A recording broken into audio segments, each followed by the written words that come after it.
कसमें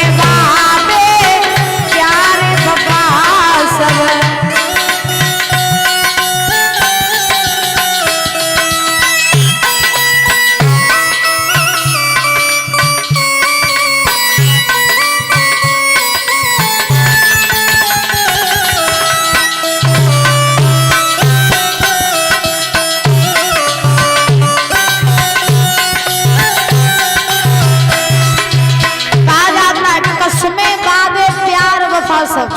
बातें बातों का क्या, दुनिया में लोग ये कहते तुम्हारी कसम, मम्मी कसम, भगवान कसम, तुम्हें कछु हुई हो तुम्हारे बिना जिंदगी मत जाई। हम तुमसे वादा करते हैं तुम्हें छोड़ के तो नहीं जाई है।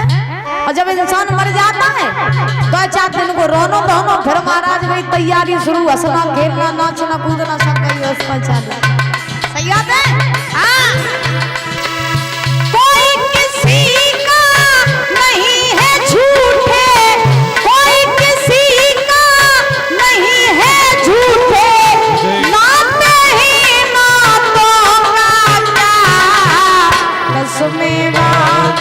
प्यार वफा सब बातें हैं बातों का।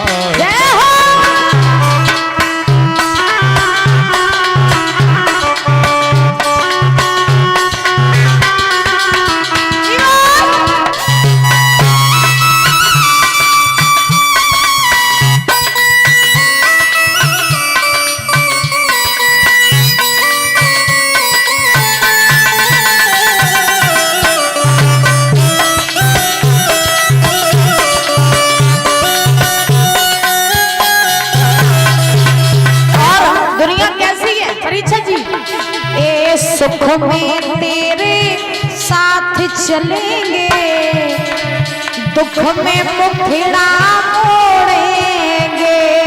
सुख में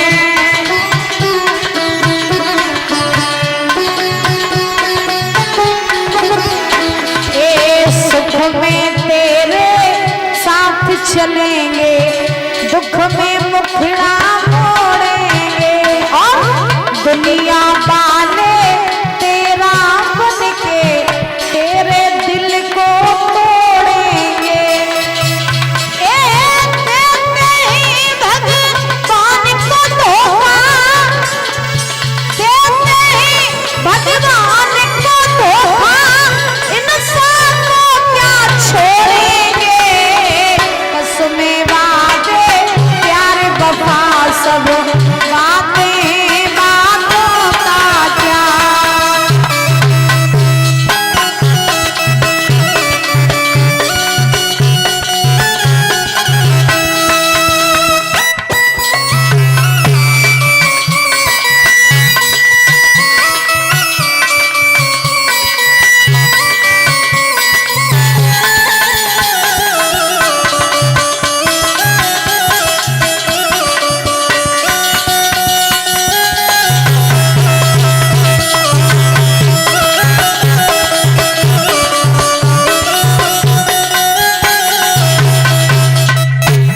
सुख में तेरे साथ चलेंगे, दुख में मुखड़ा मोड़ेंगे।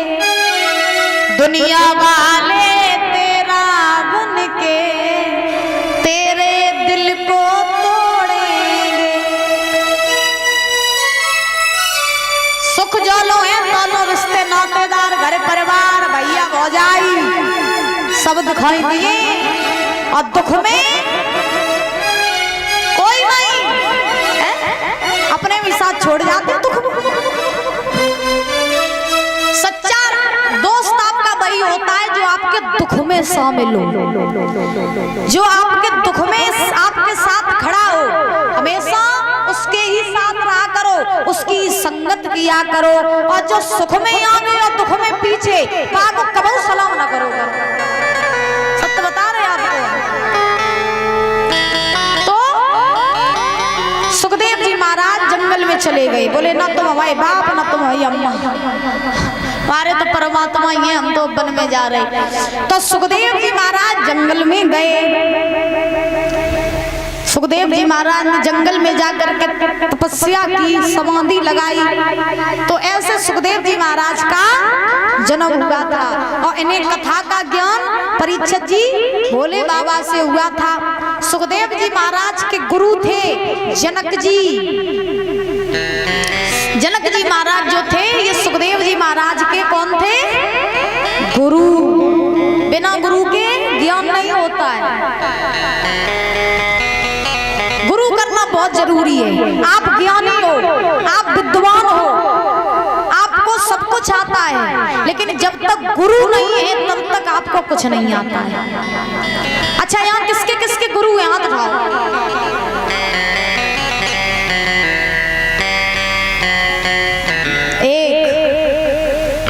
तीन, चार, पांच, बस इतने ही लोग हो गए। आप परीक्षा जी तुम आए, तुमने फिर घुटने मोड़ ले, देखो। ठीक है, आप आपके गुरु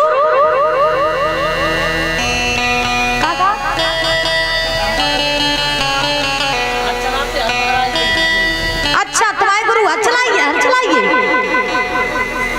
हाथ चलाए वो सिखाइए बस। ऐसे गुरु कौन से हो जो हर चला वो सिखाई दे? अच्छा, तो तुम्हें हर चला वो सिखाइए थे। अब कहाँ है गुरु तुम्हारे?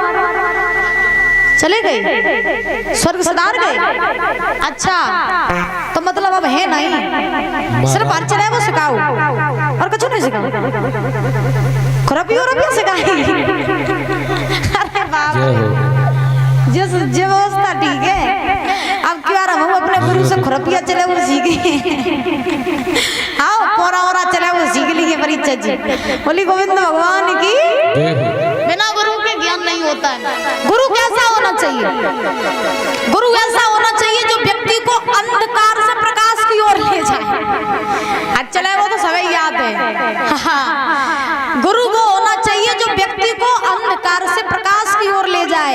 गुरु ऐसा होना चाहिए जो व्यक्ति को महाराज भगवान से मिला दे। ऐसा होना चाहिए गुरु है।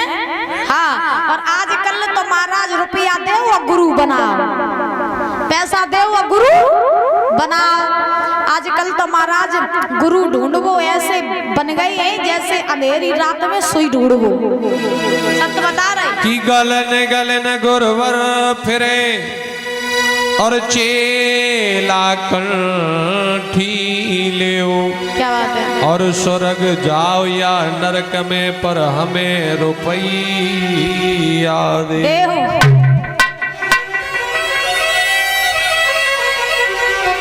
गली गली गुरुआ फिरे, चेला कंठी ले, और स्वर्ग जाओ चे नरक जाओ हमें रुपया। हाँ, आजकल कलयुग में ऐसे ही गुरु हैं, तो ऐसे गुरुओं से बच के रहो। ठीक, ऐसे गुरुओं से बच के रहो। आजकल जो खुद के अंदर ज्ञान नहीं होगा वो दूसरों को ज्ञान क्या दे पाएगा? आप बताइए दादा, है? जब खुद के अंदर गुण नहीं होंगे तो दूसरों को गुण क्या देंगे हम? तो आज सुखदेव जी महाराज ने जंगल में तपस्या की। इन्हीं सुखदेव जी महाराज ने राजा परीक्षित को कथा सुनाई। यहीं से कथा महाराज प्रारंभ हुई।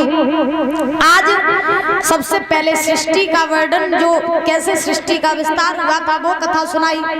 उसके बाद में महाराज शिव सती चरित्र की कथा आती है भागवत जी में कि सती जी जो थी वो अपने पिता दक्ष के यहाँ पर गई।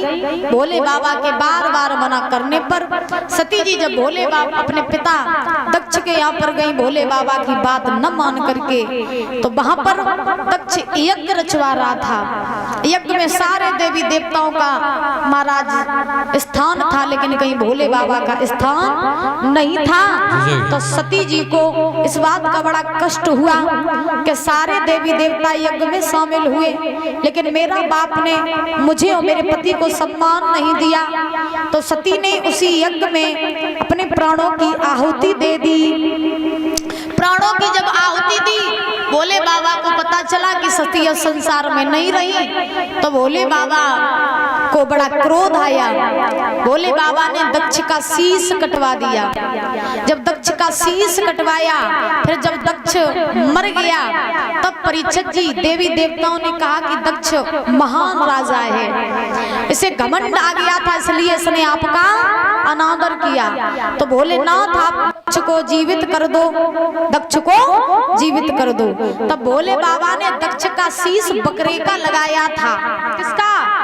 बकरे का। जिसका जो अभिमान करते हैं, जो घमंड करते हैं, उनका शीश बहुत जल्दी कट जाता है परीक्षित जी।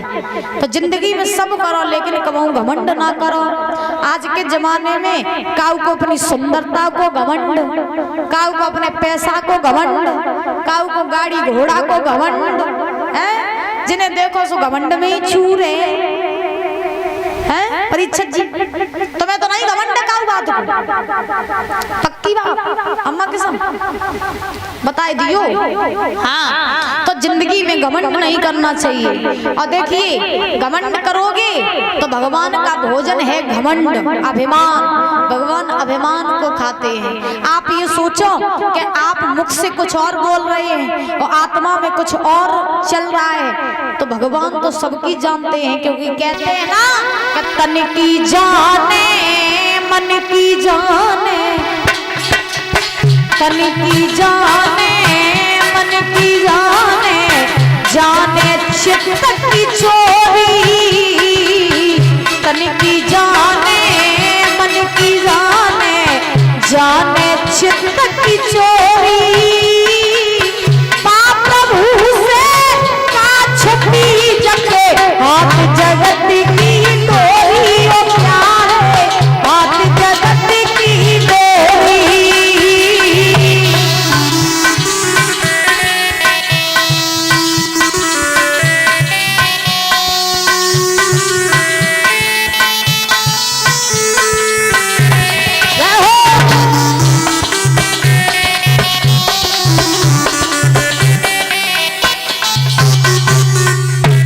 की जाने मन की जाने, जाने चित्त की चोरी। और बा प्रभु से का छुपी जगह, हाथ जगत की डोरी। तन की छोड़ और भगवान तो तुम्हें भीतर की जानो, तो भीतर का चल रहा है। भगवान सबकी एंट्री रागत मन की तन की, हाँ सबकी।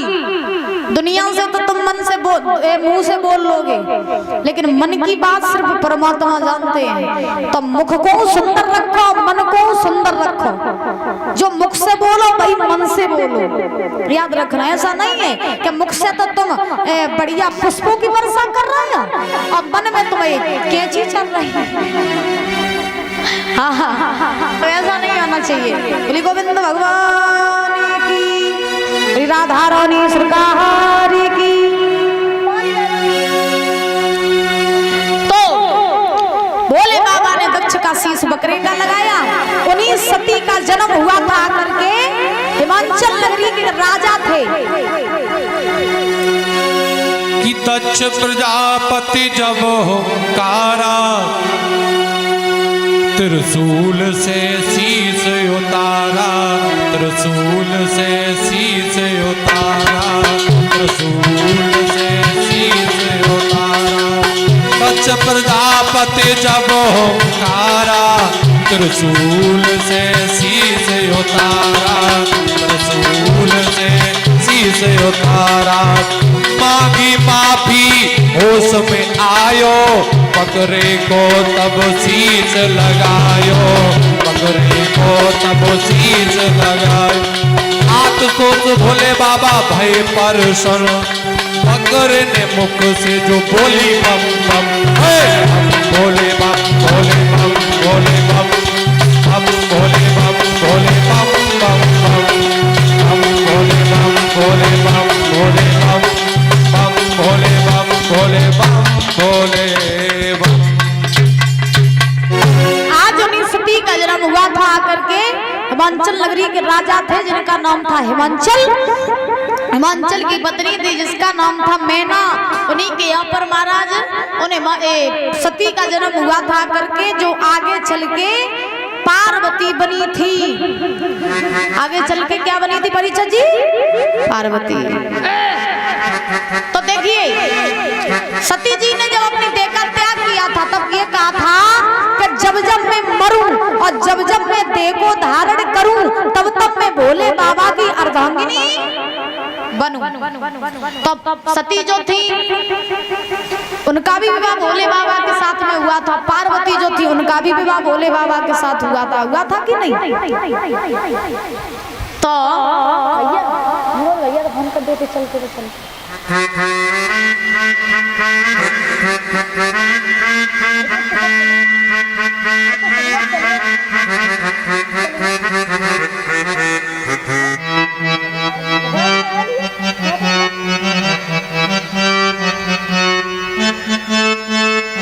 तो श्री सुखदेव जी समझा रहे हैं राजन परीक्षित,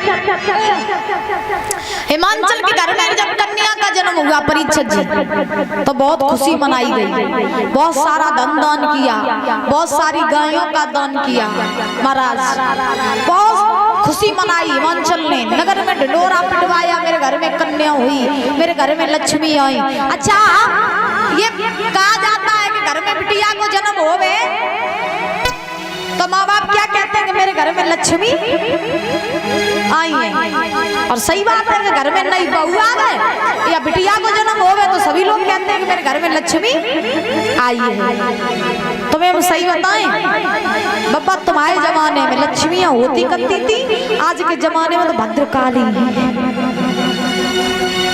सही बता रहे हो? आज के जमाने में तो काली है, काली भद्रकाली। पहले लक्ष्मियां हुआ करती थी, शांत स्वभाव होता था। ध्यान से सुनना, पहले की माताओं के अंदर गुण होते थे, मर्यादा होती थी, बड़ों के कैसे सम्मान किया जाता था वो मर्यादा होती थी, हैं? और आजकल पति बोल नहीं बात, ता से पहले भीतर से बहू की आवाज आ गई, डुबरा चुप हो जा, तेरी बुद्धि खराब हुई। बहू की आवाज आ भीतर पे, हाँ देखिए सही बता रहे हैं आपको। पहले की बहुएं, पहले के लोगों के भीतर मर्यादा हुआ करती थी। पहले की माताएं घर की लक्ष्मियां वास्तव में होती थी, पति के ऊपर दुख होता था, सुख होता था, गुजारा कर लेती थी। और आजकल की का करती, जो उन्होंने रेस्टोरेंट न लिवाए जाओ, शॉपिंग मॉल में न करवाओ, पिज्जा बर्गर न खरवाओ, दोनों पति प्यारो ही नहीं लगे थे। ये जमाना है आज का। पहले की बिटियां, उनके अंदर मर्यादा हुआ करती थी। पहले की लड़कियों के अंदर बहुत मर्यादा होती थी, बहुत संस्कार होते थे। और आजकल की तो बिटियां नहीं रही महाराज, न कोई मर्यादा, न कोई संस्कार, न कोई गुण। 100% में कहूँ 1-8% ऐसी बिटिया तुम्हें मिल जावे जो संस्कारी और गुणवान होवे, न महाराज सब तो काली को रूप धरे। सब ऐसा जमाना आ गया। कहने को तो क्या कहे दादा, आप तो समझदार हो, सभी जानते हो, जमाना बड़ा विचित्र है। अब हो भी सकता है कि बहुत से लोगों को हमारी बात बुरी भी लग सकती है। हाँ, सत्य बता रहे हैं आपको, बुरी भी बात लग सकती है, लेकिन सत्य हमेशा कड़वा ही होता है। आज के जमाने में मर्यादा नहीं रही। बहू ससुर के सामने महाराज जाती है, पूरे दिन पापा जी करती रहती। पहले की बहुएं ससुर के सामने आती ही नहीं करती थी, शर्म के मारे भीतर घुसी रहती करती थी। और पहले के ससुर भी ऐसे होते थे, जो घर में बहू होती थी तो पैर नहीं रखते थे भीतर। और आजकल तो जाना ही नहीं पता घर में को ससुर को बहू, एक ही थाली में भोजन कर रहे, एक ही थाली में महाराज खाना खा रहे हैं। ये जमाना आ गया, पूरी संस्कृति, पूरी रीत ही बदल दी आज के। कहो कैसो काय करते तो जकात मॉडल जमाना है, जमाने के हिसाब से बदलना पड़ता है। अब भैया बदलना पड़ता है तो बदलो, हम क्या उठा सकते हैं। हिमांचल ने बहुत खुशी मनाई महाराज। नारद जी आए, नारद जी को हस्तरेखा दिखवाई उस कन्या की, तो नारद जी ने हस्तरेखा देखी। देख करके नारद जी ने कहा, हिमांचल मेरी बात सुनो। तो नारद बोले, गिरिराज भगत और ये कन्या नहीं भवानी है, ये कन्या नहीं भवानी है, खुद लाज शक्ति प्रतिरोधी है और तेरी भागन स्वामी है।